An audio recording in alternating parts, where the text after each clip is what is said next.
किस्मत कहा भगवन हुआ है मेरा हम सफर, सफल हो रहा है मेरा हर प्रयास। तेरी रहमतों का है मुझ पे प्रकाश, बजता मन में यही एक सांस, बाबा तुम हो मेरे पास। बाबा मीठे बाबा, प्यारे बाबा, मेरे बाबा।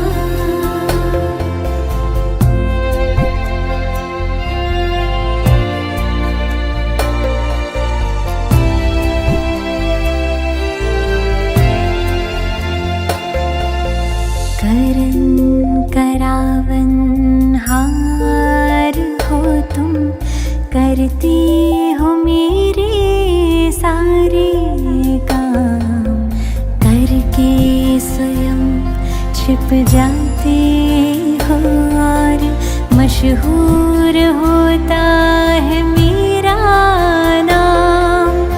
आभार करती मेरी हर सांस, मेरे हृदय में है तेरा निवास। तू ही तो है मेरे आस पास, होता है मेरे दिल को आभास। बाबा मीठे बाबा, प्यारे बाबा, मेरे बाबा। बाबा मीठे बाबा, प्यारे बाबा, मेरे बाबा। मीठे बाबा, प्यारे बाबा।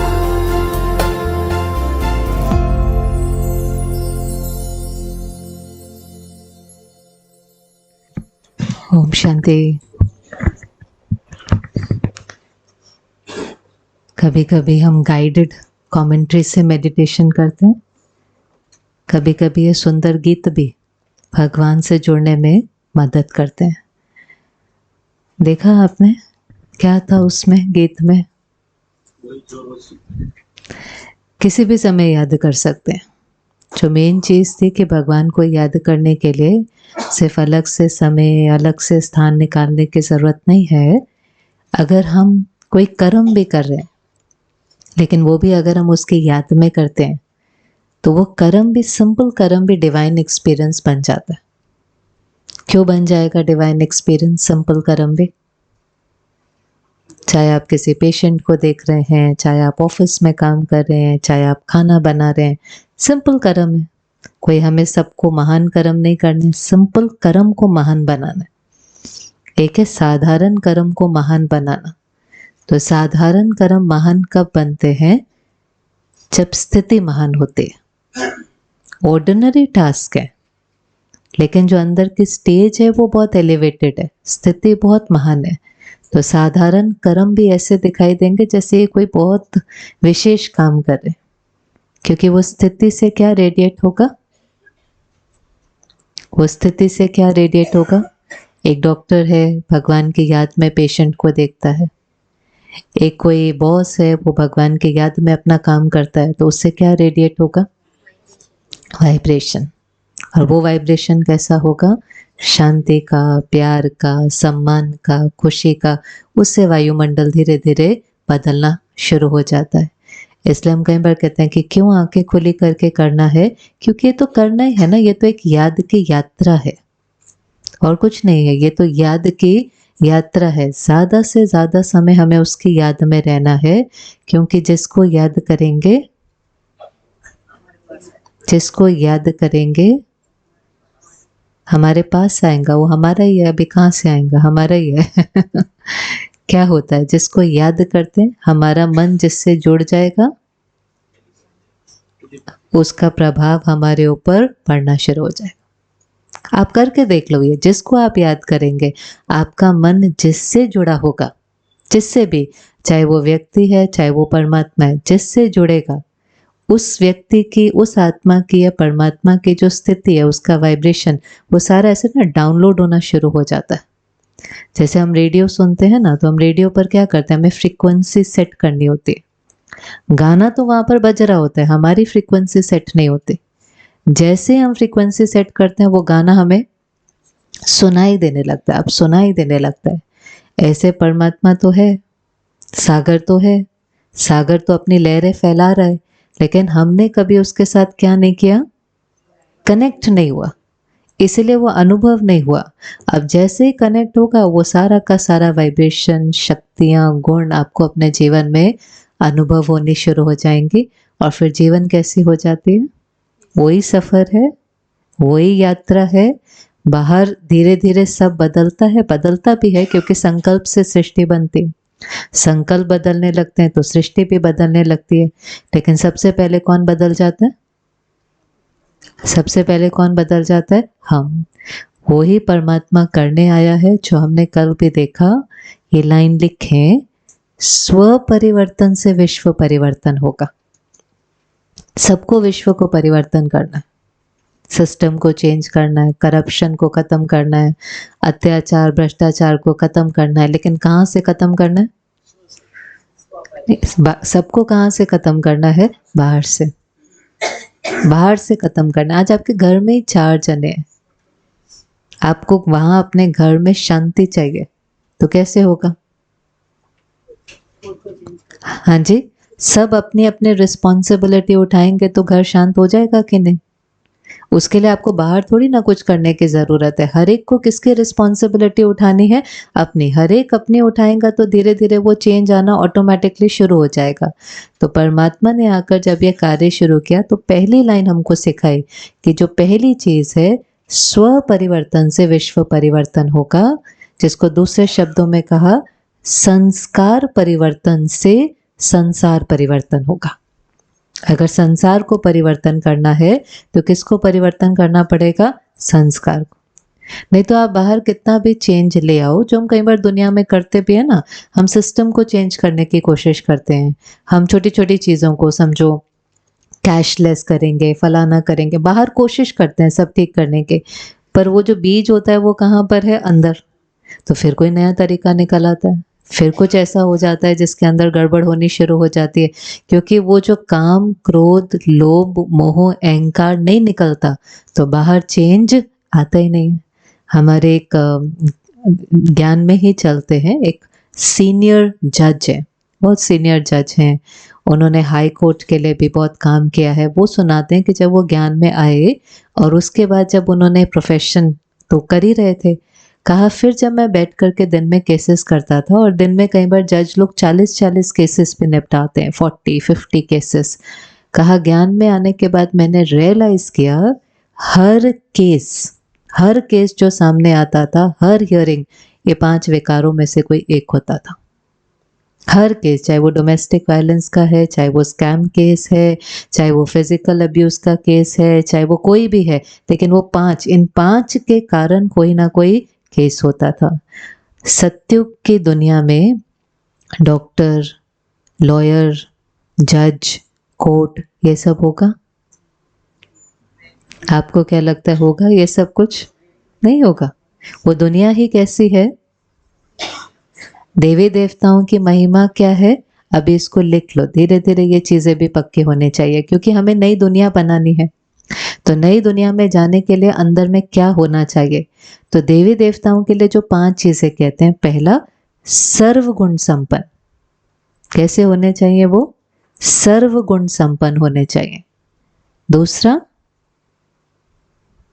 सर्वगुण संपन्न कहते हैं, 16 कला संपूर्ण कहते हैं।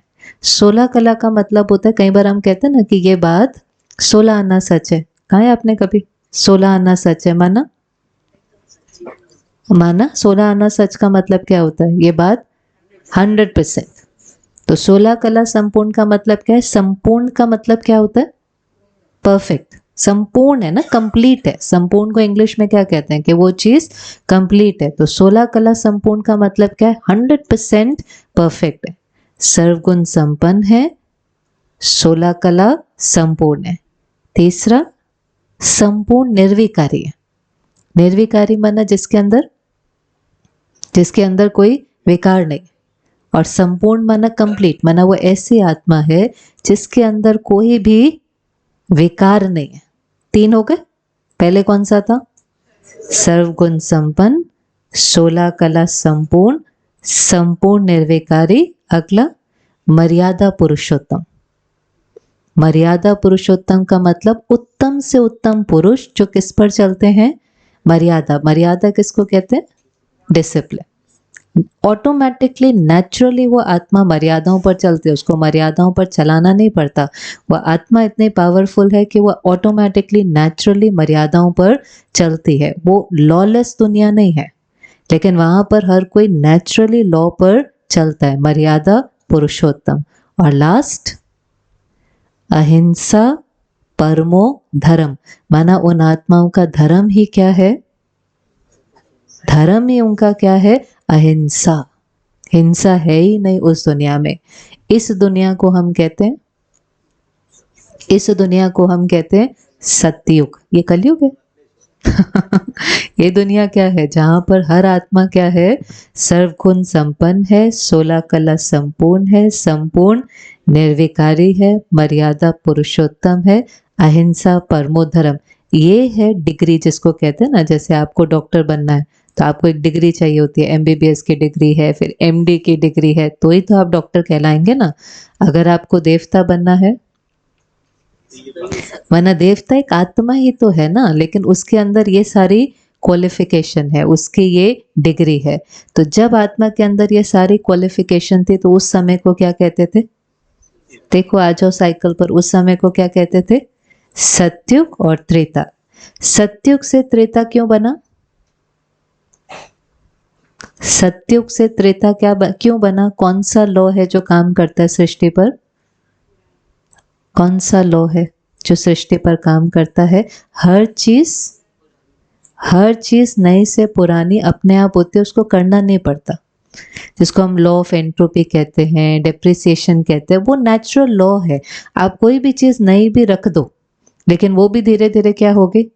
देखा है अपने दुकानदार के पास कई बार जाओ, वो आपको दिखाता है, आप कहते हैं पसंद करके, कहते हैं ये नहीं चाहिए। कहाँ से देना?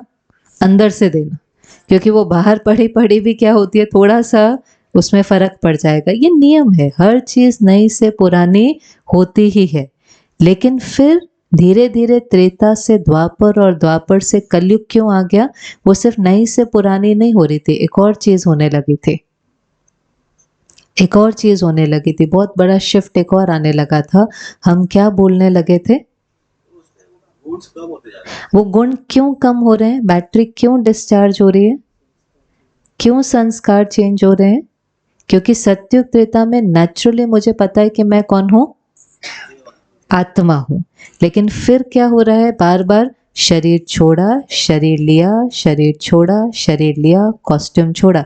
कल हमने एक एग्जाम्पल देखा था ना, किसी भी चीज के साथ अगर हम थोड़ा समय भी बिताते हैं तो उसके साथ क्या होने लग जाती है? मेरा घर, मेरे बच्चे, मेरी कुर्सी, मेरा मना। जहां आपने अटैचमेंट कैसे होती है? समय लगाया, शक्ति लगाई, आपकी एनर्जी गई, कब अटैचमेंट होगी आपको पता नहीं चलेगा। हम कॉन्शियसली किसी चीज से अटैच नहीं होते। आप देखें, जैसे कभी आप देखना घर में भी अगर वर्किंग मदर नहीं है, घर में रहने वाली, फादर वर्किंग है, तो दोनों के अटैचमेंट अलग ज्यादा होती है। मदर की अटैचमेंट ज्यादा किससे होगी? बच्चों से, क्योंकि उसका समय, शक्ति, एनर्जी ज्यादा वहां लग रही है। फादर की अटैचमेंट ज्यादा किससे होती है? ऑफिस से, धन से होती है कि नहीं? नेचुरली, क्योंकि उनका समय, शक्ति, एनर्जी वहां पर लग रही। तो जिसका जहां समय, शक्ति, एनर्जी लगता है, कब उस चीज के साथ अटैचमेंट हो जाती है पता नहीं चलता। अब यहाँ तो कितना समय बीत गया। 5000 का जो साइकिल है उसमें आधी साइकिल में इतनी बार कॉस्ट्यूम लिया, इतनी बार छोड़ा, इतनी बार लिया, तो क्या भूलने लगा हमें? क्या भूलने लगा हमें कि मैं कौन हूं? आत्मा। और धीरे धीरे कॉन्शियसनेस किसकी बढ़ने लगी? शरीर की।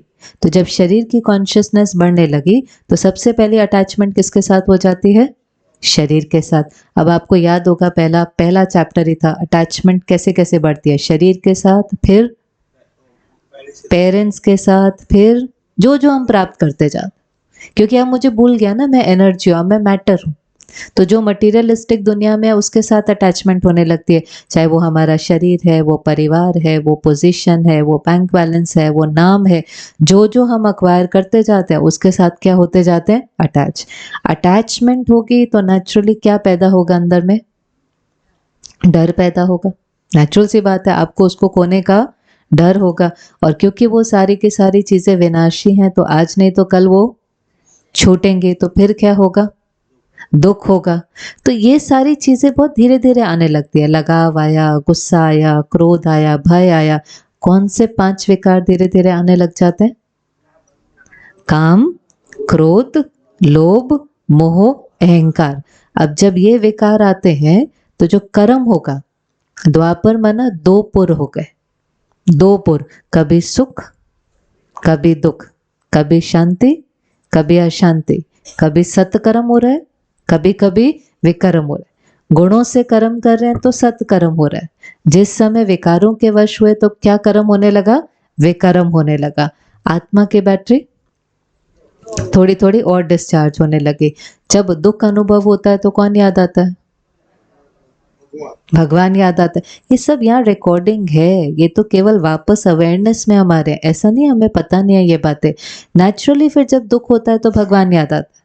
और क्योंकि उस समय हमारा घर भी परम धाम है, हम भी तो ऊपर से नीचे आए, तो हमें थोड़ी थोड़ी स्मृति है कि परमात्मा कैसा है, परमात्मा कैसा है, निराकार है, ज्योति बिंदु है।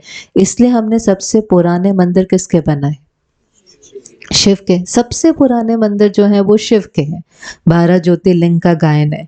लेकिन धीरे धीरे क्योंकि हमारी बॉडी कॉन्शियसनेस बढ़ रही है, तो हमारा जो पिता होना चाहिए, जो परमात्मा होना चाहिए, वो भी कैसा होना चाहिए, वो भी तो शरीर होना चाहिए। तो फिर हमने किसके मंदिर बनाने शुरू किए, देवी देवताओं के बनाने शुरू किए। कोई इमेज चाहिए ना, कोई मूर्ति चाहिए जिसके साथ हम रिश्ता जोड़ सकें। पर आप देखो कैसे धीरे धीरे हम नीचे आते हैं, थोड़े समय के बाद तो हमारा उस मूर्ति के ऊपर भी ध्यान एकाग्र नहीं होता। फिर हमें कौन चाहिए, फिर हमें कौन चाहिए, चैतन्य में कोई चाहिए, कोई गुरु चाहिए, कोई चाहिए जिसके साथ हम क्या कर सकें, बात कर सके, उसकी एनर्जी को फील कर सके। जितनी बॉडी कॉन्शियसनेस बढ़ने लगेगी उतना बॉडी चाहिए कोई। इसीलिए इस समय पर धर्म स्थापक भी आए। जो द्वापर का पीरियड था ना, कॉपर एज, लेकिन धर्म स्थापक ने भी कभी कभी नहीं कहा कि हम भगवान हैं। उन्होंने हमेशा किसके तरफ इशारा किया, ऊपर की तरफ। क्राइस्ट ने भी क्या कहा, God is light, I am the son of God. आज भी अगर आप चर्च आदि में कभी जाएंगे ना, देखने के लिए भी जाएंगे, तो वहां पर भी क्या करते हैं, कैंडल जलाते हैं। छोटी कैंडल्स जो है वो बड़ी कैंडल से छोटी कैंडल जलाते हैं। छोटी कैंडल किसका यादगार है, हम आत्माओं का। और बड़ी कैंडल किसका यादगार है, परमात्मा का। तो हमें अपनी जोत उससे जगानी है। मंदिर में भी जाएंगे ना, शिव के मंदिर में, तो शिवलिंग भी दिखाते हैं, फिर साथ में क्या दिखाते हैं, सिर्फ शिवलिंग नहीं दिखाते। कई मंदिर में शिवलिंग होगा, फिर छोटे छोटे छोटे छोटे सालिग्राम होते हैं। दिखाते हैं कि नहीं दिखाते, देखा है आपने मंदिर में। तो वो बड़ा शिवलिंग किसका यादगार है, परमात्मा का। वो छोटे छोटे सालिग्राम किसके यादगार हैं, हम आत्माओं के। लेकिन हमने गए, फूल चढ़ाया, सब किया, सब कुछ किया, लेकिन भूल जाते हैं ना कि उससे जुड़ने की बात है। केवल महिमा करने की बात नहीं है, लेकिन उससे कनेक्ट होने की बात है, उसकी आज्ञाओं पर चलने की बात है। पर यादगार बहुत एक्यूरेट बनाए, यादगार हमने गलत नहीं बनाए। हमने बड़ा बनाया, फिर छोटे छोटे बनाए। फिर हर धर्म स्थापक ने कहा उसको याद करो, एक ओंकार, अल्लाह एक नूर है। साईं बाबा ने भी क्या कहा, सबका मालिक एक है। हर एक ने उस लाइट को याद किया। हमने उनको भगवान क्यों माना, वो तो नहीं कह रहे हैं, वो तो बिल्कुल नहीं कह रहे। किसी ने भी नहीं कहा आप मुझे याद करो, मैं भगवान हूँ, मुझे याद करो। है कोई जिसने कहा कि मुझे याद करो, एक भी आप बताओ जिसने कहा मैं भगवान हूँ, मुझे याद करो। उन्होंने नहीं कहा। हमने फिर उनको क्यों याद करना शुरू किया, बॉडी कॉन्शियसनेस। जब आपकी बॉडी कॉन्शियसनेस है तो जो बॉडी में आपको परफेक्ट दिखाई देगा ना, जितना जो आपको बॉडी में परफेक्ट दिखाई देगा, वरना जो हमने 5 गुण लिखे ना अभी, सर्वगुण संपन्न, 16 कला संपूर्ण, वो आपको जिसके अंदर दिखाई देने लगेंगे, आप उसको कौन सा दर्जा दे देंगे? ये भगवान है। तो धीरे धीरे क्या हुआ, बैटरी क्यों डिस्चार्ज होने लगी? क्योंकि कनेक्शन सोर्स से नहीं जुड़ा, सोर्स से नहीं जुड़ा, सोर्स से हम दूर होते चले गए। जब सोर्स से दूर होते चले गए तो क्या बढ़ने लगे हमारे अंदर? विकार बढ़ने लगे। धीरे धीरे धीरे धीरे कहाँ पहुंच गए हम? कहाँ पहुंच गए हम? कलयुग में पहुंच गए, जिसको हम कहेंगे अभी क्या हो गई? अति। बहुत कुछ और होता है इस साधक कल्प में हमको बचाने के लिए, हमको प्रोटेक्ट करने के लिए। कितने सारे जो स्क्रिप्चर्स लिखे जाते हैं, है ना, जैसे अब रामायण है, महाभारत है, ये जो हम पढ़ते हैं, इनका भी जो ये बनते हैं, ये भी किस लिए बनते हैं? एक्चुअली में ये जो स्टोरी हम सुनते हैं, ये पता है कैसे होती है? इसको आप नाम ही क्या देते हो? माइथोलॉजी कहते हैं ना हम कई बार, माइथोलॉजी। मिथ का मतलब क्या होता है? माइथोलॉजी है, ये एक स्टोरी है। अभी समझो, आज के समय में हमें किसी को कोई चीज के लिए प्रेरणा देनी है, नो टोबैको के लिए देनी है, ऑनेस्टी के लिए देनी है, तो हम एक छोटा सा स्टोरी बनाते हैं। फिर वो स्टोरी को प्ले करने के लिए हमें कोई एक्टर चाहिए होता है ना, कोई तो एक्टर चाहिए। हमने एक कहानी बना दी, हमें कुछ एंडोर्स करना है, इसको समझे कैसे होता है? हमें कुछ एंडोर्स करना है, चाहे वो नो टोबैको हो सकता है, चाहे वो नो पेपर हो सकता है, कोई भी चीज़ है, हमें वो चीज़ एंडोर्स करनी है। तो हम एक स्टोरी बनाते हैं, फिर हम स्टोरी के लिए हमें क्या चाहिए? कोई एक्टर चाहिए। अब समझो हम नो टोबैको के लिए कुछ एंडोर्समेंट कर रहे हैं, कोई एडवर्टाइजमेंट बना रहे हैं, हमने उसकी एक कहानी बना दी। अब आप कौन सा एक्टर चूज करेंगे? कम से कम जिसके अंदर ये क्वालिटी तो होनी चाहिए।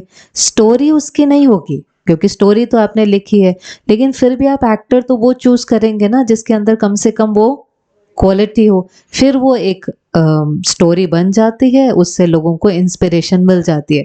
पर क्या वो स्टोरी उस एक्टर की है? नहीं है। अब द्वापर में क्या होने लगा? धीरे धीरे विकार बढ़ने लगे, जो ये अच्छे गुण है वो थोड़े से कम होने लगे। आप कोई भी कहानी देख लो, आपकी कोई भी जो स्टोरी है उसका एक ही मॉरल है, चाहे वो आपकी मॉरल स्टोरीज हैं, चाहे वो हमारे स्क्रिप्चर्स हैं, चाहे वो पंचतंत्रा है, चाहे वो स्ट्रीट प्लेस बने, उसका एक ही मॉरल था उस समय। क्या मॉरल था उसका? कि हमेशा किसकी जीत होती है? अच्छाई की बुराई पर जीत होती है। द्वापर के समय बहुत सारी कहानियां बनी हर धर्म के अंदर, जिसका एक ही, सिर्फ एक ही मॉरल था कि जीत किसकी होती है? अच्छाई की जीत बुराई पर होती है। अब आपने एक कहानी बनाई, ठीक है, अब आपको वो कहानी दिखाने के लिए एक अच्छाई भी दिखानी है, एक बुराई भी दिखानी है। अच्छाई में तो वही एक्टर आप लेंगे ना जिसके अंदर वो क्वालिटी होनी चाहिए। जैसे थोड़े समय पहले एक फिल्म बनी थी जिसके अंदर उन्होंने इस चीज को समझाने की कोशिश करी थी कि सच्चाई आज भी काम करती है। कौन सी फिल्म थी, याद है किसी को? ऑनेस्टी, मुन्ना भाई करके एक फिल्म आई थी, है ना। अब अगर हम सच्चाई की बात करते हैं, हमें सच्चाई को प्रोपोगेट करना है, हमें सच्चाई को, सत्यता, तो पहला व्यक्ति हमारे मन में कौन आता है? सत्यता को करना है ना एंडोर्स, तो उसके अंदर वो गुण होना चाहिए। तो हमने भले कोई भी एक्टर उठाया, लेकिन हमने उसको किसका स्वरूप दिया? गांधी जी का। क्योंकि गांधी जी देखने से आपको सत्यता क्या हो जाएगी? क्लिक होगी, क्योंकि आपको पता है कि गांधी जी का मार्ग कौन सा था? सत्यता का था। तो वो सत्यता दिखाने के लिए आपने गांधी जी को लिया, सत्यता को एंडोर्स करने के लिए, सत्यता के लिए इंस्पायर करने के लिए आपने गांधी जी को लिया। यहाँ पर द्वापर से हम हर एक को कहते हैं गुणों पर चलो, अच्छाई पर चलो, सही करो। अब अभी अभी द्वापर से पहले अच्छाई के मार्ग पर कौन चले हैं? सत्युग और त्रेता में जो आत्मा है उनको क्या कहेंगे? देवात्मा। तो नेचुरल सी बात है कि अगर हमें कोई स्टोरी बनानी है तो उसमें जो हमारा एक्टर होगा वो कौन होगा? देवात्मा होगा, क्योंकि उसके अंदर ये सारी की सारी क्वालिटीज हैं, उसमें सर्वगुण है, उसमें सब कुछ है, वो परफेक्ट है, वो मर्यादा पुरुषोत्तम है, वो अहिंसा परमो धर्म है, वो परफेक्ट है। तो वो हमारा एक्टर हो गया। अच्छाई। बुराई हमें बनानी पड़ेगी, तो हमने कहीं पर रावण बना दिया। अब 10 सिर वाला कोई होता तो नहीं है, पर ये 10 सिर किसकी निशानी है? विकारों की निशानी है, उसको दिखाते ही कहते हैं। सिर किसकी निशानी होती है? हमेशा 10 शीश दिखाते हैं ना, और उसका चेहरा भी ऐसा दिखाएंगे, देवी का चेहरा देखो और रावण का देखो, फर्क है कि नहीं है? उसके अंदर डिविनिटी दिखाई देगी, इसके अंदर वाइसेस दिखाई देंगे, काम, क्रोध, लोभ, मोह, अहंकार, फिर उसके अंदर और भी सब कुछ है, अजम्पशन है, जेलसी है, सब कुछ दिखाया। फिर हमने ऐसी स्टोरी बनाई और उसके अंदर लास्ट में दिखाया, देखो जीत तो फिर भी किसकी होती है? जीत किसकी होती है? अच्छाई की। तो हमने बहुत सारी ऐसी ऐसी स्टोरीज बनाई जिसका मॉरल ये था कि कुछ भी आप कर लो, सच की नैया हिलेगी डुलेगी लेकिन कभी भी डूबती नहीं है। ये बार बार सोसाइटी को सही तरीका दिखाने के बहुत तरीके यूज किए जाते हैं, क्योंकि सोसाइटी को, समाज को भी थ्योरी समझ में नहीं आती है, छोटे बच्चे को भी थ्योरी समझ में नहीं आती है, तो समझाने का तरीका कौन सा होता है? स्टोरी। स्टोरी आपको याद रह जाती है, लेकिन वो स्टोरी का मतलब ये नहीं है कि वो स्टोरी उनकी स्टोरी है, वो स्टोरी बनाई जाती है। क्योंकि आप बताओ, आप खुद एक बार बताओ, सत्युगी दुनिया में भी अगर श्री राम भी है और रावण भी है तो वो सत्युग रहेगा क्या? एक बार आप सोचो कि वहां पर भी अच्छाई भी है बुराई भी है, तो वो सत्युग रहेगा क्या? वहां पर श्री कृष्ण भी है और कंस भी है, तो वो सत्युग रहेगा क्या? सत्युग माना कौन सी दुनिया जहां पर सुख भी है, शांति भी है, संपत्ति भी है। लेकिन द्वापर में कई सारे, और सिर्फ हिंदू धर्म में नहीं, हर धर्म में एक पैराडाइज लॉस्ट करके इतना सुंदर मिल्टन का स्क्रिप्चर बना हुआ है क्रिश्चियनिटी में। उसके अंदर भी क्या दिखाते हैं? वो एडम था, ईव था, बहुत अच्छे से पैराडाइज में रहते थे। फिर एक फोरबिडन एप्पल था, ये आपको नहीं खाना। वो एप्पल किसका था? लस्ट का। फिर सेटन दिखाते हैं जो सांप बन करके आता है, क्योंकि सांप हमेशा किसके निशाने दिखाते हैं? सर्प को किसके निशाने दिखाते हैं? विकारों की, विष की, जहर है। इसलिए शंकर के गले में दिखाते हैं कि उसने उसके ऊपर क्या कर लिया? मास्टरी प्राप्त कर ली। विष्णु को शेष शैया पर लेटाते हुए दिखाते हैं कि वही चीज अब उसके लिए क्या बन गई? छत्र छाया बन गई। पर वो सांप को दिखाते हैं कि वो वाइसेस की निशानी है। वो आया, उसने उसको जो भी किया, फिर उसने वो फोरबिडन एप्पल खाया, पैराडाइज लॉस्ट। वहां से माना विकारों में आप गए, वहां से जो पैराडाइज है वो क्या हो गया? लॉस्ट हो गया, खत्म हो गया। माना पैराडाइज कब खत्म हो जाता है? जब काम, क्रोध, लोभ, मोह, अहंकार की शुरुआत हो जाती है। पर जब काम, क्रोध, लोभ, मोह, अहंकार नहीं है तो उसको क्या कहेंगे? सत्युग। तो सत्युग में दोनों नहीं हो सकता, अच्छाई भी है बुराई भी है, तो आप उसको सत्युग कैसे कहेंगे? फिर वो पैराडाइज नहीं हो सकता। तो पैराडाइज माना परफेक्ट, आत्मा भी परफेक्ट है और प्रकृति भी वहां पर परफेक्ट है। अब कलयुग भी आ गया, अति हो गई। अति के बाद क्या होता है? अति के बाद क्या होता है? असंगम युग तो है, वैसे अति के बाद क्या बोलते हैं? अंत। और अंत के बाद शुरुआत। क्यों ये समझने की जरूरत है? लोग कहते हैं प्रलय होने वाली है, प्रलय होने वाली है। टोटल डिस्ट्रक्शन नहीं होता, ट्रांसफॉर्मेशन होता है। दोनों में बहुत फर्क है, ये साइकिल है।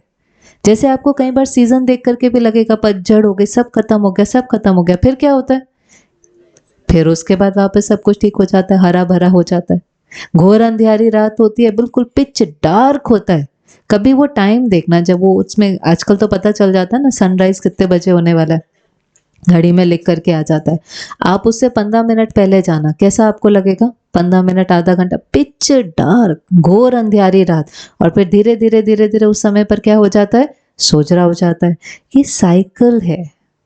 जितना सर्टेन कलयुग है उतना सर्टेन सतयुग आना है ही, इसमें कोई डाउट ही नहीं है। ये साइकिल है, इस साइकिल ने तो घूमना ही है। अब फर्क सिर्फ इतना है कि हमें उस दुनिया में आना है कि नहीं, सिर्फ जो पार्ट है। अब आप ये बताओ कि उस दुनिया में सब आएंगे? अभी की जनसंख्या कितनी है? अभी की जनसंख्या कितनी है? दुनिया की जनसंख्या, भारत की नहीं, 800 करोड़, 800 करोड़। आपको पता है इस समय कितने धर्म है? लगभग लगभग कितने धर्म बताते हैं? ये कुछ साल पहले का डेटा है, फिर भी कोविड के समय का। 4000 जितने रिलीजन है और 6,500 जितनी भाषाएं हैं, 800 करोड़ जितने लोग हैं। ये है कलयुग के अति में। हम उस समय की बात करें जब हम कहते हैं एक धर्म है, एक राज्य है, एक भाषा है, सब कुछ वहां पर क्या है, एक एक एक। वहां की पॉपुलेशन कितनी होगी, कम होगी। कितनी कम होगी पता है हमें, फिगर पता है। देवी देवताएं कितने कहते हैं, 33 करोड़। बोलते हैं कि नहीं बोलते, 33 करोड़। वो 33 करोड़ इसलिए हैं क्योंकि त्रेता के अंत तक की भी पॉपुलेशन जो है वो 33 करोड़ है। उसके बाद तो फिर बढ़ती चली जाती है। लेकिन ये कैसे बढ़ती चली जाती है और बाकी समय पर सब कहाँ रहते हैं, बाकी समय सब कहाँ रहते हैं, आत्माएं कहाँ रहती हैं, सब परम धाम में, अपने घर में। सबसे पहले नीचे कौन आएगा, देवात्मा। वो आत्मा कैसी होनी चाहिए, परफेक्ट होनी चाहिए। अब वो परफेक्ट बनेगी कैसे, क्योंकि हम जिस समय पर आकर के खड़े हैं, हमारी आत्मा इस समय बैटरी कहाँ पर है, लोएस्ट पॉइंट पर है। तो अब ये जो समय है ना, छोटा सा समय, घर तो सबको जाना है। कोई आपको नहीं मिलेगा जो कहेगा मुझे घर नहीं जाना है। वैसे लोगों को मुक्ति क्यों चाहिए होती है, कहते हैं ना मुक्ति चाहिए, मुक्ति चाहिए, घर जाना है, मोक्ष चाहिए। क्यों घर जाना होता है, हाँ जी, शांति के लिए। कुछ और निकला वहां पर तो किसी ने आके थोड़ी ना बताया वहां पर शांति है, सिर्फ सुना है कि वहां पर शांति। अच्छा वहां शांति है तो यहाँ क्या है। तो हमें मुक्ति क्यों चाहिए होती है, क्योंकि हमें किससे निकलना होता है। कहते न मुझे सुख चाहिए न मुझे दुख चाहिए, मुझे साइकिल से निकालो और मुझे क्या चाहिए, शांति चाहिए, मुक्ति चाहिए। कभी आपने किसी खुश व्यक्ति को मुक्ति मांगते सुना है, हमेशा कौन कहता है मुझे साइकिल से निकालो, जब दुख होता है। देखो होता क्या है, ये एक पूरी साइकिल है। ये ऐसे जैसे वो आप टीवी पे कई बार सीरियल देखते हैं ना, जो चलते रहते लंबे लंबे लंबे लंबे होते हैं, बहुत सारे एपिसोड वाले होते हैं कि नहीं होते। अब कभी कभी हमने पूरा नहीं देखा होता और आप लास्ट एपिसोड देखने बैठ जाओ, तो जिसने पूरा देखा है और वो जब लास्ट एपिसोड देखता है तो उसको लास्ट एपिसोड देखने में बहुत मजा आती है। और अगर हम उसके साथ बैठ करके लास्ट एपिसोड देखने लगे तो हम हर सीन को देखकर कहते हैं ये क्या चल रहा है, ये ऐसे क्यों कर रहा है। वो किसी की गाड़ी खाई में गिरती है, वो जिसको सब पता है वो कहता है बहुत अच्छा हुआ इसके साथ। आप कहते हैं इसमें क्या अच्छा हुआ, बेचारे को इतना लग गया। तो जिसको पूरी स्टोरी पता है उसको वो देखने में मजा आता है। हमने कोई पता नहीं, हमने आगे पीछे का कुछ पता नहीं है, तो हमें देख करके क्या लगता है, ऐसा क्यों हो रहा है, ऐसा क्यों हो रहा है, ऐसा क्यों हो रहा है। यही तो हमारी कहानी है। आज हम लास्ट एपिसोड पर पहुंच गए हैं, पीछे की कहानी हमें याद नहीं है। हम दुनिया की हर सीन को देखकर क्या कहते हैं, ऐसा क्यों हो रहा है, ये ऐसे क्यों कर रहा है, ये ऐसे क्यों चल रहा है, ये ऐसे। सारा दिन हम क्या कहते हैं, क्यों क्यों क्यों, यही हमें चलता रहता है ना। क्योंकि अभी कहाँ आकर के पहुंचे हैं, बिल्कुल लास्ट में। अब घर तो जाना है, सभी को जाना है, लेकिन जैसे वो बच्चा होता है, बच्चे को आप खेलने के लिए भेजो नीचे, है ना। अच्छा लगता है बच्चे को, घर बैठने में अच्छा लगता है, खेलने में अच्छा लगता है, खेलने में अच्छा लगता है। खेल रहा है खेलता है, बहुत मजा आता है। पहले घंटे में मजा आता है, दूसरे में मजा आता है, तीसरे में वो थोड़ा सा थकने लग जाता है, चौथे घंटे तक तो उसको चोट लग जाती है, कोई कुछ कह देता है। अब जैसे उसको चोट लगती है तो उसको क्या अनुभव होता है, दुख होता है। अब उसको कौन याद आता है, दर्द हुई, चोट लगी, कौन याद आया, मम्मी चाहिए, पापा चाहिए, घर चाहिए, चाहिए कि नहीं। आप आते हैं नीचे, उसको लेकर के जाते हैं, ऊपर जाते हैं, उसको ठीक करते हैं, बिल्कुल ठीक करते हैं, नहलाते हैं, धुलाते हैं, चोट पर बाम लगाते हैं, सब कुछ उसको प्यार से सुला देते हैं। अगले दिन उठ करके वो क्या कहता है, नीचे जाना। आप कहते क्या जरूरत है नीचे जाने की, घर में आराम से बैठो। कहते हैं कि नहीं, घर में आराम से बैठो, नीचे जाने की क्या जरूरत है। मानता है वो, क्या चाहिए उसको, नीचे जाना है। क्यों नीचे जाना है, क्यों नीचे जाना है, खेलना है, और खेलने में मजा आता है। हम एक्टर को पार्ट बजाने में मजा आता है, ऐसा नहीं है हमें पार्ट बजाने में मजा आता है, पर सत्युग में बहुत मजा आता है। त्रेता में भी बहुत मजा आता है, द्वापर में हम थोड़ा सा थकने लगते हैं, और कलयुग तक तो हमारी बुरी हालत हो जाती है, खूब चोटें लग जाती हैं। हीलिंग तो कोई करता नहीं है, केवल हर्ट ही हर्ट होते हैं, दुखी दुखी होते हैं, मन परेशान होता है। अब कौन याद आता है? घर याद आता है, घर में रहने वाला माता पिता याद आता है, वो भी आ जाता है, वो भी हमें प्यार करता है, ठीक करता है, फिर घर ले जाता है। फिर घर जाकर हम क्या कहते हैं? कहते बैठे रहो ना आराम से। हमें वो आराम, जैसे आप कितने भी जब थक जाते हैं ना, तो आपको क्या चाहिए? आराम। नेचुरल सी बात है, शरीर भी थक जाएगा ना, उसको कहो चलो फिल्म देखने चलें, चलो पिकनिक चलें, चलो घूमने चलें, आप नहीं जाएंगे। आपको उस समय क्या चाहिए?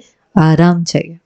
पर जब आपका आराम पूरा हो जाता है, आपका रेस्ट पूरा हो जाता है, आप कहते एक दिन और आराम कर दो, कहते नहीं अभी आराम नहीं, अभी काम दो, कुछ भी दो, कुछ भी करने के लिए दो, अब हमारा आराम पूरा हो गया। तो सोल जब थकी हुई है तो उसको आराम चाहिए, उसको रेस्ट चाहिए, उसको अपना घर याद आता है। लेकिन जब वो रेजुवेनेट हो जाती है, रिफ्रेश्ड हो जाती है, शक्ति से भर जाती है, फिर उसकी दिल होती है मैं जाकर क्या करूं?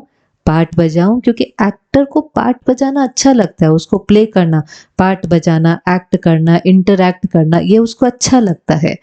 पर अब सिर्फ बात ये आ जाती है कि नीचे पहले कौन आएगा, क्योंकि सब तो आ नहीं सकते। सब आ जाएंगे तो वो पैराडाइज रहता ही नहीं है।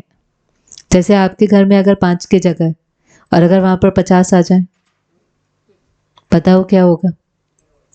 तो बिना कारण के वो जो आपका सत्युगी घर है वो क्या बन जाएगा? कलयुगी बन जाएगा कि नहीं? क्योंकि खाने की प्रॉब्लम होगी, रहने की प्रॉब्लम होगी, सोने की प्रॉब्लम होगी। तो वो प्रॉब्लम सारी, जो मेजॉरिटी प्रॉब्लम हमारी सृष्टि की है ना, वो किसके कारण है? पॉपुलेशन के कारण। और हम कितना भी उसको कंट्रोल करें, वो कंट्रोल हो नहीं रही, क्योंकि परम धाम से और आत्माएं अभी तक नीचे आ रही हैं। हम कितना भी कोशिश कर लेंगे, सिर्फ डेथ और रीबर्थ नहीं हो रहा है, लेकिन अभी तक भी आत्माएं जो है वो ऊपर से नीचे आ रही हैं। पर अब संगम युग के समय पर क्या होता है? ये जो छोटा सा संगम युग का समय है, ये किस लिए है? ये वो समय है जब परमात्मा अपने वायदे के अनुसार आता है। जो हमने कल भी सुना कि जब जब धर्म की अति ग्लानि होती है, वो आता है, फिर से आकर के एक सत्य धर्म की स्थापना करता है। कोटों में कोई में भी कोई उसको पहचान लेता है। अब जब वो आता है तो उसका कर्म क्या है? परमात्मा का कर्तव्य क्या है? भगवान का कर्तव्य क्या? हर एक का रोल होता है ना। डॉक्टर का रोल है पेशेंट को ठीक करना, किसी माना जो भी व्यक्ति है उसका कोई रोल तो होता है ना। परमात्मा का रोल क्या है? क्यों बुलाते हैं हम उसको? आओ और आकर के क्या करो? सही रास्ता दिखाओ और सब ठीक करो।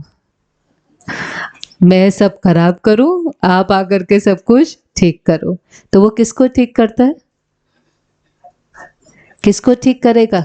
क्योंकि जो बाहर चेंज हो रहा है ना, वो अंदर के चेंज से हो रहा है। जब हम सत्युग में प्योर थे तो दुनिया बिल्कुल ठीक थी, फिर हम थोड़े थोड़े इम्प्योर होने लगे, हमारा प्रभाव बाहर पड़ता है। प्रकृति भी पहले परफेक्ट थी, आज प्रकृति की जो हालत है वो किसने करी है? इनर वर्ल्ड का आउटर वर्ल्ड पर प्रभाव पड़ रहा है। तो प्रकृति भी सतो प्रधान से रजो प्रधान फिर तमो प्रधान इसलिए हुई। पहले प्रकृति हुई कि पहले हम हुए? पहले प्रकृति हुई। और प्रकृति को किसने किया ऐसा? कुछ भी पहले बाहर चेंज नहीं होता। पहले चेंज कहाँ होता है? पहले अंदर चेंज होता है, फिर हमारे कर्मों से बाहर चेंज होता है। बाहर की जो दुनिया है वो कैसे चेंज होगी? आपका एक छोटा सा गार्डन है, वो गार्डन किस पर डिपेंड करता है? आप उसकी कैसे केयर करते हैं। आप उसका ध्यान रखेंगे तो वो गार्डन सुंदर रहेगा, आप ध्यान नहीं रखेंगे तो वो गार्डन और उसके फूल क्या होंगे? मुरझा जाएंगे। ये प्रकृति है, हमने इसका ध्यान रखा तो ये ठीक थी, हमने इसको एक्सप्लॉइट करना शुरू किया। हम बैलेंस में चलते हैं, अगर प्रकृति एक बार इम्बैलेंस में चली जाती है, इकोलॉजिकल इम्बैलेंस में चली जाती है, हमारे लिए रहना बिल्कुल इम्पॉसिबल की तरह हो जाता है। क्योंकि प्रकृति, ये शरीर किसका बना हुआ है? ये शरीर किसका बना हुआ है? 5 तत्वों का। अगर 5 तत्व बहुत ज्यादा इम्प्योर हो जाते हैं तो ये प्रकृति इम्बैलेंस होने से हमारे लिए भी तो रहना बहुत मुश्किल है ना। इसीलिए क्लाइमेट की प्रॉब्लम सबसे serious, one of the most important problems मानी जाती हैं। तो अभी जो परमात्मा का कर्तव्य है वो उसका, समझे उसको, उसका रोल है पतित को पावन बनाना। और हमने बहुत बुलाया, पतित पावन आ जाओ, आकर हमें पावन बनाओ, बुलाया कि नहीं बुलाया? तो उसका रोल सिर्फ क्या है? आना, क्योंकि वो क्या है? वो एवर प्योर है, वो एक ही है जो जन्म और मरण की साइकिल में नहीं आता, वो एक ही है जो देह के बंधन में नहीं है, वो एक ही है जो समय के बंधन में नहीं है, वो एक ही है जो फ्री है। तो वो आता है और उसका रोल क्या है? पतित को पावन बनाना। माना अब ये जो आत्मा है इसके ऊपर द्वापर के बाद से कुछ ना कुछ हमने गलत किया कि नहीं किया, तो उसका बोझा सर के ऊपर इकट्ठा हो गया। अब ये समय है कि उसकी याद से जो पुराने विकर्म है उसको चुकतू करें, और जो नए कर्म है वो कैसे होने चाहिए? सत्कर्म होने चाहिए, तो ही आत्मा प्योर बन करके घर जा सकती है। तो आत्मा को प्योर बनने के दो ही तरीके हैं, इसको लिख लें, कोई तीसरा तरीका है ही नहीं। घर सब जाएंगे, ऐसा नहीं है कि कोई घर नहीं जाएगा, क्योंकि घर तो हमारा है। नई दुनिया में थोड़े आते हैं, घर तो सबने जाना है, मुक्ति तो सबको मिलनी है, लेकिन जीवन मुक्ति सत्युगी दुनिया में थोड़े आते हैं। पर जो घर जाना है उसके दो तरीके हैं, एक योग से, दूसरा भोग के। एक योग से, दूसरा भोग के। अब क्या मतलब है? क्या मतलब है इसका? आत्मा ने जो कर्म कर लिए उसका कुछ कार्मिक अकाउंट क्रिएट हो गया, वो लॉ के अनुसार उसके सामने आना ही है। आना है कि नहीं आना है? अगर हम योग में होंगे तो वो कब आकर के चला जाएगा हमें पता नहीं चलेगा, लेकिन अगर हमारी योगी स्थिति नहीं है, हम उससे कनेक्टेड नहीं है, तो हर छोटी छोटी सीन भी किस चीज की प्राप्ति कराएगी? भोगना। भोगना माना सफरिंग, और कोई फर्क नहीं है यात्रा में। वो चुकतू तो होना ही है, लेकिन आप उसको योग से कर सकते हैं, उसकी याद से कर सकते हैं, आराम से कर सकते हैं, या आप उसको क्या कर सकते हैं? अब कितने एग्जाम्पल हमारे पास हैं परिवार में, छोटे बड़े सबके कोई ना कोई चलते रहते हैं। एक भाई है जो अभी तो आ नहीं पाता, उसको जब उसने ज्ञान लिया तो एक बीमारी होती है मस्कुलर डायस्ट्रोफी, पता है आपको? जन्म से नहीं होती, कुछ समय के बाद वो होना शुरू होती है, और उसमें क्या होता है, धीरे धीरे आपके जो बोन्स हैं वो खत्म होने शुरू हो जाते हैं, डिजेनरेट होने शुरू हो जाते हैं। तो वो जब ज्ञान में आया तो ही थोड़ा सा शुरू हो गया था, लेकिन मैं समझती हूँ 10-12 साल तो हो गए होंगे। अब कितना बड़ा पेपर है, कोई छोटा पेपर है व्यक्ति के लिए भी और उसके परिवार के लिए भी। लेकिन पहले जब ये पेपर आया, पहले जब ये परिस्थिति आई, तो सब परेशान, सब चिंता में, सब भोगना, अंदर सफरिंग सफरिंग सफरिंग। फिर ज्ञान से समझ में आया, क्योंकि ये भी तो समझ ही है ना, कोई भी चीज हमारे साथ हो रही है तो वो हमारा कोई पुराना कर्मों का हिसाब किताब। जिसको चेंज नहीं कर सकते थे उसको एक्सेप्ट किया। उस आत्मा ने अपने को इतना पावरफुल बना लिया, हमने तो देखा, और अभी है वो। इनफैक्ट लाइफ भी इतनी लंबी हो गई, जो डॉक्टर्स भी, उसकी लाइफ छोटी होती है, आपको पता होता है कि 30, 32, 35 के बाद आत्मा शरीर छोड़ देती है। पर उसको समझ में आ गया कि शरीर तो छूटना है, लेकिन साथ में क्या जाना है? संस्कार जाने हैं और मेरे कर्म का हिसाब किताब जाना है। मेरे को याद से उसको चुकतो करना है। हमने आंखों के सामने उसकी बॉडी को ऐसा एक एक एक एक, पहले पैर चलने बंद हुए, फिर हाथ चलने बंद हुए, अब वो लेटा होता है और उसकी बॉडी में पता है सिर्फ क्या चलता है? थंब और उसका भी इतना सा हिस्सा, बस इतना सा। और वो सारे उनकी जो बॉडी में उसको उठाना और सब करने में इतने घंटे चले जाते हैं, फिर भी इतने से हिस्से से उस भाई ने एक ब्लॉग शुरू किया, आज भी है वो ब्लॉग, और वो आर्टिकल लिखता है, वो लिखता है इतने से टेक्नोलॉजी से। वैसे उसने जो कोर्स किया हुआ है, आप देखो बुद्धि कितनी इंटेलिजेंट है, एक्चुअल साइंसेस का कोर्स होता है। और वो बहुत डिफिकल्ट कोर्स होता है और उसमें कोई कोई है जो उसके 25 पेपर्स कंप्लीट कर पाते हैं, वरना भारत के अंदर बहुत थोड़े होते हैं। उसने 25 के 25 क्लियर किए हुए हैं। ऐसी हालत में वरना कोई दूसरा उसके लिए पेपर लिखता था, क्योंकि जब धीरे धीरे ऐसा होने लगा तो कोई दूसरा किसी को बोलते थे, वो पेपर लिखता था, वो क्लियर किया। लेकिन फिर धीरे धीरे धीरे तो जॉब भी छोड़नी पड़ी, सब कुछ। अभी इतना सा चलता है, ब्लॉग लिखता है, हर रोज आर्टिकल लिखता है, और 100 से भी ज्यादा कंट्रीज में वो आर्टिकल जाता है, लोग पढ़ते हैं और उससे सुख का अनुभव करते हैं। और आप उसको देखें तो बिल्कुल ऐसा लगता है जैसे एंजल एंजल बैठा हो। अब वही जीवन है, आप उसको भोग भोग भोग करके पे निकाल सकते थे, और वही जीवन है, बहुत आराम से योग में उसके भी कट रही है, परिवार के भी कट रही है, जबकि ये भी पता है कि समय बहुत ज्यादा नहीं है, आत्मा ने शरीर छोड़ना है, तो भी कोई दुख नहीं है। पता है एक कॉस्ट्यूम छूटेगा, दूसरा और परफेक्ट हेल्दी मिल जाएगा। हमारा एक भाई है जो वर्ल्ड ट्रेड सेंटर जब गिरा था, तो वो बहुत समय से योग करने के ना एक अभ्यास हो जाता है, आपको एक आदत हो जाती है। तो जिस समय वो वर्ल्ड ट्रेड सेंटर क्रैश हुआ, वो उस बिल्डिंग में था और शायद कोई 60th फ्लोर पर था। अब जैसे वो क्रैश हुआ, हल्ला गुल्ला, आवाज, हलचल हो गई। अब योगी को एक आदत होती है, 1 सेकंड में किससे कनेक्ट हुआ? परमात्मा से। तो जैसे कनेक्ट होता है ना, वो अपनी बुद्धि को यूज नहीं करता। टचिंग, क्या मुझे उस समय पर एकदम टचिंग होती है, उसको टचिंग हुई, धीरे धीरे नीचे चलना शुरू करो। धीरे धीरे धीरे धीरे उसने उतरना शुरू किया। 21st फ्लोर पर आए तो यहाँ से जो फायर ब्रिगेड्स थे वो ऊपर आने की कोशिश कर रहे थे, ये नीचे जाने की कोशिश कर रहे थे, बहुत कंफ्यूजन, बहुत, लेकिन बहुत साइलेंट, बहुत आराम से नीचे नीचे नीचे नीचे उतरा। जैसे ही बाहर निकले, थोड़ी देर के अंदर वो बिल्डिंग जो थी वो सारी की सारी क्रैश हो गई। बात वो नहीं थी कि वो बच गया, वो तो बहुत लोग बचे थे। बात ये थी कि बच तो बहुत लोग गए थे, लेकिन उसके बाद वो कई कई महीनों तक भी उस रोड पर वापस नहीं आ पाए, क्योंकि उनके अंदर क्या बैठ गया था? ट्रॉमा। ये भाई बच भी गया, उसके बाद मदद भी कर रहा है, अनेकों को नियरेस्ट सेंटर पर भी लेकर जा रहा है, और अभी भी उसके अंदर कोई चीज का कोई डर नहीं, कोई ट्रॉमा नहीं। बात आती है, बात चली जाती है, लेकिन उस समय पर उस श्रेष्ठ स्थिति से अपने हिसाब किताब को चुकतो कर लेना, ये है योग से अकाउंट सेटल करना। और सेटल भी करते जाना, और साथ साथ जो अपने अच्छे गुण है, शांति, शक्ति, प्रेम, आनंद, खुशी, ज्ञान, उसको इमर्ज करते जाना, स्वराज्य अधिकारी बनते जाना, श्रेष्ठ कर्म करते जाना, कि आत्मा जब घर जाए तो बिल्कुल कैसी हो? कैसी हो? प्योर। जो आत्मा है बिल्कुल प्योर होंगी, सर्वगुण संपन्न होंगी। और कब से ये कार्य चल रहा है? ये कोई आज कार्य शुरू नहीं हुआ है, ये कार्य की शुरुआत हुई थी 1936 में। अब परमात्मा निराकार है, तो निराकार परमात्मा को अगर आकर के ज्ञान सुनाना है, उसको बोलना है, तो उसको भी कोई ना कोई मीडियम तो चाहिए कि नहीं चाहिए? कोई तो मीडियम चाहिए।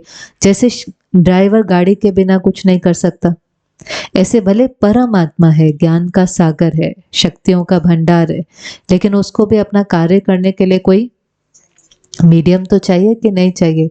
तो उसने जिस मीडियम को यूज किया, अभी हम कहते हैं कि परमात्मा अपना कार्य, वो 3 कर्तव्य बताते हैं ना उसके, कौन से हैं? त्रिमूर्ति जो दिखाते हैं, क्या कार्य है उसका परमात्मा का? स्थापना, पालना और विनाश दिखाते हैं कि नहीं? पर ये कैसे होता है हमने कभी समझा नहीं। हमने कहा उसने स्थापना का कार्य किसके द्वारा किया? ब्रह्मा के द्वारा किया। अब ब्रह्मा भी जो है, हम जो चित्र में ब्रह्मा देखते हैं, मूर्ति में ब्रह्मा देखते हैं, देखा है आपने लेकर आओ उसकी इमेज को सामने, तो वो ब्रह्मा किसके ऊपर बैठा होता है? कमल के ऊपर। अब कमल के ऊपर कोई बैठ तो नहीं सकता ना, जरूर सिंबॉलिक होगा ना, इसका कुछ मीनिंग होगा। कमल के ऊपर दिखाते हैं, बुजुर्ग तन दिखाते हैं, फिर उसको हाथों में क्या पकड़े हुए दिखाते हैं? ब्रह्मा को शास्त्र पकड़े हुए दिखाते हैं। मुख कितने दिखाते हैं? एक मुख नहीं दिखाते, उसको 3 दिखाई देते हैं हमें। लेकिन भाव जो होता है कि परमात्मा जब आता है किसी के मुख का आधार लेकर सुनाने के लिए, वो कोई भारत कल्याणकारी नहीं है, वो विश्व कल्याणकारी। वो जो सुनाएगा वो सारे विश्व के लिए सुनाएगा। शास्त्र पकड़े हुए दिखाए हैं, वो सारे शास्त्रों का आकर के सार सुनाता है। जो अभी भी हमने बात करी ना, ये क्यों बनी थी कहानियां, सारे शास्त्र। जैसे हम कितनी बार अपने घर में सत्यनारायण की पूजा करते हैं, करिए आपने? किस किसने सत्यनारायण की पूजा कभी करी है या बैठे हैं? आप बताओ उसका सार क्या है? सार क्या है उस पूरे के पूरी पूजा का, उस पूरे के पूरी कहानी का सार क्या है? नर ऐसी करनी करे जो नारायण बने, और नारी ऐसी करनी करे जो लक्ष्मी बने। इंपॉर्टेंट वर्ड कौन सा है? करनी। ऐसा नहीं था नर ऐसा मेकअप करे जो नारायण बने, या नारी। वो भी हमारी दुनिया में आज किसी को बहुत सुंदर मेकअप करके पे बैठा दो ना, लोग उसके आगे भी झुकते हैं। आज चैतन्य झांकी आप बना दो देवियों की, हमें पता भी होता है कि वो कोई ऑर्डिनरी व्यक्ति है जो सज धज करके बैठा हुआ है, तो भी हमारी इतनी भावना होती है कि हम उसके आगे भी क्या करते हैं, झुकते हैं। माना देवी देवताएं जो पवित्र थे, आज कोई उनका रोल भी प्ले करता है तो हम उसके आगे झुक जाते हैं। तो वो कितने, आप एक बार सोच के देखो, वो कितने प्योर और हाईएस्ट होंगे। तो सारी कहानी का सार क्या था कि नर ऐसे करनी करे जो क्या बन जाए, नारायण। तो घूम करके किस पर आ गया? कर्म। इंपॉर्टेंट क्या है? कर्म। तो वो हमें सारे शास्त्रों का क्या बताता है? सार बताता है। फिर उसको किस पर बैठा हुआ दिखाते हैं? हमने देखा कमल के फूल पर। अब कमल का फूल कहाँ पर खिलता है? कीचड़ में। पर उसकी विशेषता क्या दिखाते हैं? वो खिलता कीचड़ में है, लेकिन कीचड़ का प्रभाव नहीं पड़ता कमल के ऊपर। कीचड़ में खिलने के बाद भी कमल ऐसा न्यारा और प्यारा फूल है कि कीचड़ का प्रभाव उसके ऊपर नहीं पड़ता। तो हम जिस दुनिया में रह रहे हैं वो इस समय कैसी है? कीचड़। लेकिन हम ऐसे रहे न्यारे और प्यारे, डिटैच और लविंग, नेगेटिविटी से डिटैच्ड, विकारों से डिटैच्ड, कमी कमजोरी से डिटैच, लेकिन बहुत बहुत कैसे? लोगों से डिटैच नहीं, लोगों से डिटैच नहीं, घर गृहस्थी से डिटैच नहीं, प्रोफेशन धंधे से डिटैच नहीं, जिम्मेवारी से डिटैच नहीं। किससे डिटैच हो रहे हैं? कीचड़। कीचड़ क्या है? कमी, कमजोरी, गंदगी, पुरानी बातें, उससे न्यारे होकर उतने ही प्यारे। तो वो एक सिंबॉलिक था, जो हमने वो फोटो देखा वो सिंबॉलिक। लेकिन वो ब्रह्मा कौन? परमात्मा ने जिस मीडियम का आधार लिया उनका नाम था दादा लेखराज। ये 1936 की कहानी है। वो भी बिल्कुल हमारी तरह थे, उनका ज्वेलरी का बिजनेस था। जैसे ही उस शक्ति ने उसमें प्रवेश किया, उनको कोई डिवाइन विजन्स होने लगे, जिसमें कुछ विजन्स उनके ऐसे थे कि पुरानी दुनिया का विनाश हो रहा है और नई दुनिया की स्थापना हो रही है। उन्होंने पुरानी दुनिया का विनाश का भी साक्षात्कार किया। आग के गोले पड़ रहे हैं, ऐसे ऐसे मूसलाधार बारिश है, और साथ साथ एक बहुत सुंदर नई दुनिया का भी साक्षात्कार किया। और जैसे कोई कह रहा हो आपको ये दुनिया बनानी है, परमात्मा ने उसका मीडियम, सिर्फ वो मीडियम था, वो परमात्मा नहीं था, वो गुरु जी नहीं है, वो कौन है? सिर्फ मीडियम है। कहीं कहीं जगह पर आपको फोटो दिखाई देंगी, हम उसको शिव बाबा कहते हैं, इन्हों को प्यार से ब्रह्मा बाबा कहते हैं। और हम सब कौन है? नाम ही क्या है? आप कहते हैं ना हम कहाँ कोर्स सीखने जा रहे हैं? ब्रह्मा कुमारीज। मना ब्रह्मा का टाइटल क्यों मिला? क्योंकि परमात्मा के साथ हम सब नई दुनिया की क्रिएशन में मददगार हैं। हम किस चीज की क्रिएशन अपने अंदर कर रहे हैं? हम किस चीज की क्रिएशन अपने अंदर कर रहे हैं? सतगुणों की। वो ब्रह्मा है। ब्रह्मा द्वारा स्थापना, संकल्प द्वारा सृष्टि की रचना हुई। तो वो कोई एक ब्रह्मा थोड़ी ना। इसलिए ब्रह्मा को क्या दिखाते? कितनी भुजाएं दिखाते हैं? कितनी भुजाएं दिखाते हैं? 4 मुख दिखाते हैं, 1000 भुजाएं दिखाते हैं, क्योंकि वो एक का कार्य नहीं है ना। सत्युग की दुनिया में जिसने जाना है उस एक एक को अपने अंदर परिवर्तन करना होगा, एक एक को, वो एक का कार्य नहीं है। तो ब्रह्मा कुमारीज ईश्वरीय विश्वविद्यालय नाम क्यों पड़ा? क्योंकि विद्यालय है। पहले तो आपको फील होता है कि नहीं आप स्कूल में आए? रोज फील होता है ना, पढ़ाई है, डीप होती जा रही है और गहरी होती जा रही है। तो ये विद्यालय, पढ़ाने वाला कौन है? ईश्वर। ईश्वरीय विश्वविद्यालय, स्कूल क्या है? ईश्वरीय विश्वविद्यालय। लेकिन ब्रह्मा कुमारीज नाम क्यों पड़ा? क्योंकि वो ईश्वर जो पढ़ाई पढ़ा रहा है, उस पढ़ाई के द्वारा हम सबको स्थापना के कार्य में सहयोग देना है। लेकिन वो जो मीडियम था, उसके द्वारा परमात्मा ने सुनाया, उसके द्वारा हमें देखा। ब्रह्मा बाबा ने 1969 में शरीर छोड़ दिया। उसके बाद कितने एडमिनिस्ट्रेटिव हेड्स होकर के गए हैं। ये वर्ल्ड की first largest women led organization है। पहले दिन से परमात्मा ने समानता को बहुत जोर दिया 36 से। जो आज हम इक्वालिटी देखते हैं, वैसे नर नारी सिर्फ कॉस्ट्यूम है और कुछ नहीं है, लेकिन आत्मा को वो संस्कार को जागृत करना था। पालना के संस्कार ज्यादा किसमें होते हैं? बहनों के अंदर होते हैं। तो शुरू से परमात्मा के निर्देश अनुसार जो भी इस ऑर्गेनाइजेशन में लीडर के पोजीशन पर रहा, वो हमेशा वेमेन रही। तो ब्रह्मा बाबा ने शरीर छोड़ा, फिर प्रकाश मणि दादी थी, फिर उन्होंने शरीर छोड़ा, फिर गुलजार दादी थी। कोई दादी माने सीनियर सिस्टर। जरूरी बात यह है, एडमिनिस्ट्रेशन में कोई ना कोई जरूरी होता है, क्योंकि इतनी बड़ी ऑर्गेनाइजेशन है, इतने सारे सेंटर्स हैं, पर सब चलते किस पर हैं? उस एक के डायरेक्शन पर। इसीलिए इसमें कभी कम ज्यादा नहीं होता। नहीं तो जब भी हैंड्स चेंज होते हैं ना ऑर्गेनाइजेशन में, तो या तो वो बढ़ जाती है या वो कम हो जाती है। पर यहाँ क्यों वो फर्क नहीं पड़ा? क्योंकि यहाँ कोई भी, हम सब कौन है? आपको कोई अभी और आप बहनों से मिलेंगे और आप इतने सारों से मिलेंगे, लेकिन सब पढ़ाई पढ़ रहे हैं। आप में और मेरे में कोई फर्क नहीं है। मैं भी पढ़ रही हूँ, आप भी पढ़ रहे। मैंने ये पढ़ाई थोड़ी सी आपसे पहले शुरू कर दी, कुछ साल पहले शुरू कर दी। जो मैंने समझा वो मैं आप अनुभव के साथ आपके साथ शेयर कर रही हूँ। आज से 15-20 साल पहले मैं वहां बैठी थी और यहाँ पर कोई बहन बैठी थी जो ये बातें सुना रही थी। हम सब ने ये किसी से सुना, चाहे आप टीवी पर शिवानी बहन को देखते हो, किसी को भी देखते हो। कोई भी नहीं कह रहा है कि वो कोई लीडर है, कोई सीनियर, कोई नहीं। आप किसी से भी पूछ लो, वो सब क्या कहेंगे? हम क्या हैं? हम ब्रह्मा कुमारी के स्टूडेंट हैं। लेकिन स्टूडेंट के साथ साथ हमने वो चीज सीखी, थोड़ा एक्सपीरियंस हुआ, तो हमने वो साथ साथ क्या करना शुरू किया? औरों के साथ शेयर करना शुरू किया। बस हम सिर्फ शेयर कर सकते हैं, हम किसी को बना नहीं सकते। कल को अगर आपके अंदर कोई चेंज आता है तो वो किसकी विक्ट्री है? वो किसकी विक्ट्री? वो आपकी है। यहाँ पर बैठ करके सिर्फ शेयर कर सकते हैं। अब शेयर किया, जिसको अच्छा लगा उसने उसको अपने जीवन में स्वीकार किया और फिर ये यात्रा शुरू करी।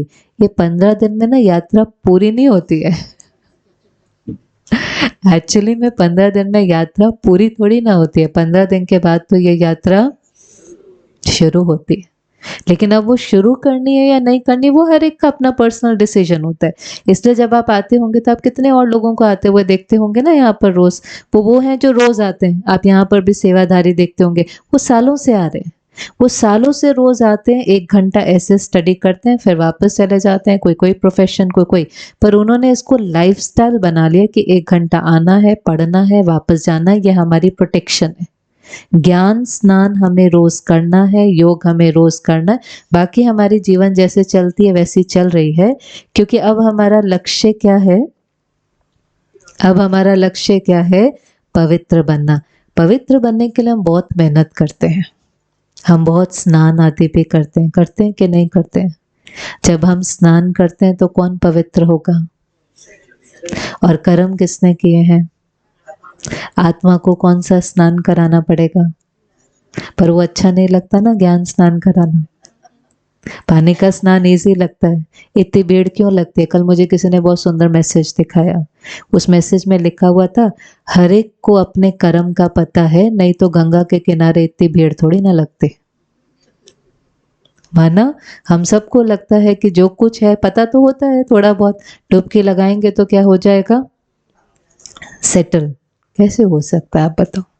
ये नहीं हम कह रहे वहां नहीं जाओ, बहुत हाई वाइब्रेशन है। कहीं पर भी आप जाओगे, गंगा के किनारे सारा दिन क्या हो रहा है, पूजा है, पाठ है, हवन है, सब वहां पर चैंटिंग कर रहे हैं। नेचुरली उस एनवायरनमेंट में इतनी इतनी हाई एनर्जी होनी है कि आप 5 मिनट भी वहां जाकर के खड़े होंगे तो आपको डिवाइन एक्सपीरियंस होगा, क्योंकि वायुमंडल के अंदर इतनी प्योर एनर्जी। आप खुद सोचो ना, हजारों लाखों लोग अगर भगवान को याद करेंगे, चैंटिंग है, सब कुछ हो रहा है वहां, ब्यूटीफुल ब्यूटीफुल हो रहा है, तो उस जगह की एनर्जी कैसी होगी? तो आप उस जगह की एनर्जी में जाएंगे तो डिवाइन एक्सपीरियंस होगा कि नहीं होगा? लेकिन उसका ये मतलब नहीं है, उसका ये मतलब नहीं है कि ये अपने आप क्लीन हो जाता है, इसको क्लीन करना पड़ता है। नहीं तो जो वहां आए और वापस आए तो उससे तो कोई पाप होना ही नहीं चाहिए। आपको नहीं लगता ऐसे? डिवाइन एक्सपीरियंस तो आप किसी भी स्पिरिचुअल जगह पर जाओगे होगा। आप किसी टेंपल में जाएंगे, आप गंगा किनारे जाएंगे, आप कुंभ में जाएंगे, आप तिरुपति में जाएंगे, क्योंकि वहां बहुत हाई एनर्जी है। आप यहाँ ही आते हैं तो आपको एनर्जी में शिफ्ट महसूस होता होगा। तो जहाँ अच्छी बातें होती हैं, जहाँ पर ज्ञान योग होता है, वहां की एनर्जी राइज होने लगती है। अब एक है, हम उस एनर्जी में जाकर थोड़े समय के लिए अच्छा फील करते हैं, थोड़ा समय ही होता है ना, वापस आकर क्या होता है? वापस आकर क्या होता है? फिर नॉर्मल हो जाता है। एक है हम वहां जाएं, उस एनर्जी को एक्सपीरियंस करें कि ये मेरे लिए जीवन का सबसे सुंदर एक्सपीरियंस था, ओके, कोई गड़बड़ नहीं है, बहुत अच्छी बात है। दूसरा है हम अपने को इतना इतना इतना ऊपर उठाएं कि हम सत्य की दुनिया क्रिएट करने के निमित्त बन जाएं। सत्य कुछ नहीं है, कुछ आत्माओं की कलेक्टिव कॉन्शियसनेस जब बहुत ऊंची हो जाती है तो वो शिफ्ट पृथ्वी पर, धरती पर वो शिफ्ट ऑटोमेटिकली आ जाता है। आप तैयार हैं इस यात्रा के लिए? तैयार हैं इस यात्रा के लिए? तो इस स्कूल का एम ऑब्जेक्ट क्या है? ये भी एक स्कूल है ना, जैसे हर स्कूल का कुछ एम होता है कि नहीं होता? मेडिकल कॉलेज में क्यों जाते हैं? डॉक्टर बनने। लॉ के कॉलेज में क्यों जाते हैं? लॉयर बनने। इंजीनियरिंग के कॉलेज में क्यों जाते हैं? इंजीनियर बनने। ईश्वरीय विश्वविद्यालय में क्यों आए हैं? क्या बनने? प्योर बनने। तो प्योर जब बन जाएंगे तो उसको क्या कहलाएंगे? कौन सी आत्मा? उसको क्या कहलाया जाएगा? तो इस जो स्कूल का जो एम ही है, मनुष्य से देवता बनना। नर ऐसी करनी करे जो नारायण बने और नारी लक्ष्मी बने। अपने कर्म को सुधारते सुधारते अपने को इतना पवित्र बनाना है कि मनुष्य से देवता, वो आत्मा जिसके अंदर देवी गुण है। कल हम थोड़ा सा अपने जन्मों की कहानी को समझेंगे। आज हमने सृष्टि की कहानी को समझा, कैसे कैसे ये सृष्टि की कहानी थी। मेरी कहानी इस सृष्टि पर क्या है, हम आते हैं फिर कैसे कैसे कैसे, वो जो कहानी है मेरी पर्सनल स्टोरी क्या है साइकिल में। लास्ट एपिसोड तो आपको पता है ना आपकी कहानी, जरा रिवाइंड करना एक बार, देख लो अपने जन्म से लेकर के अब तक की कहानी दिखाई दे रही है। ये क्या है? आपके लास्ट एपिसोड की कहानी। पर शुरुआत कहाँ से हुई थी? फर्स्ट एपिसोड से। तो वो कहानी क्या है वो हम उसको थोड़ा और अच्छे से कल समझेंगे, ठीक है? अभी 1 मिनट का साइलेंस लेंगे वापस।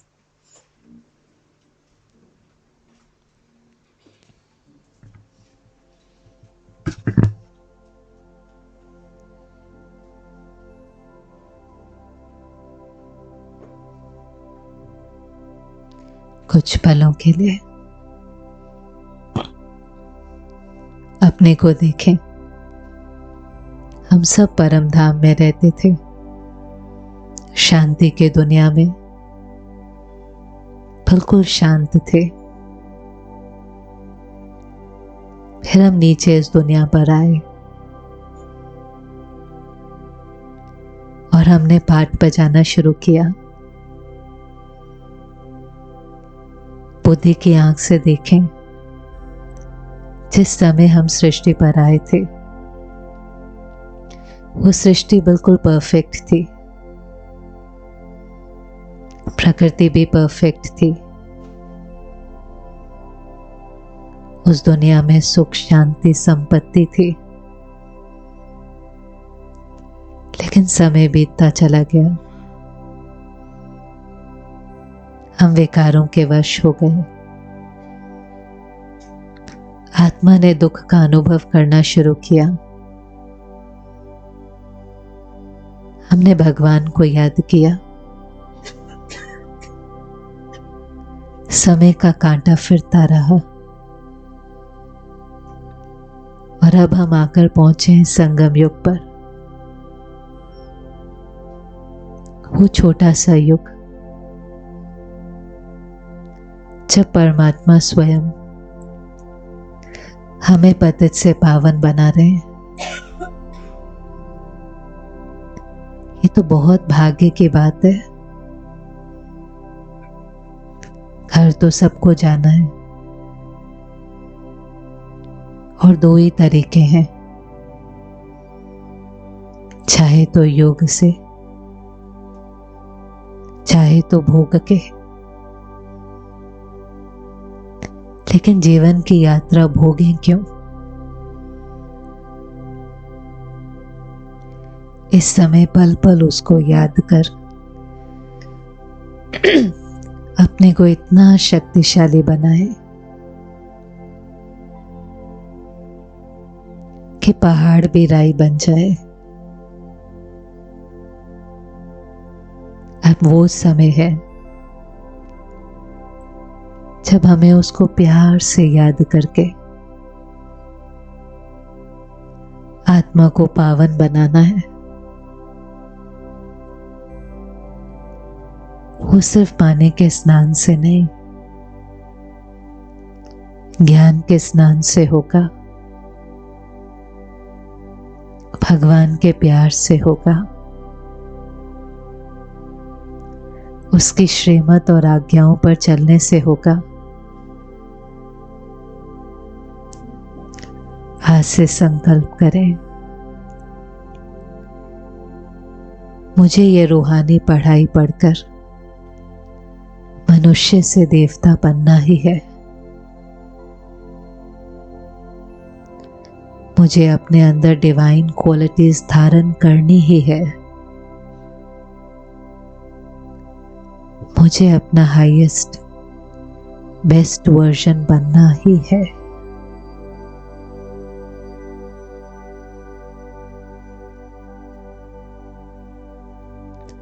ओम शांति।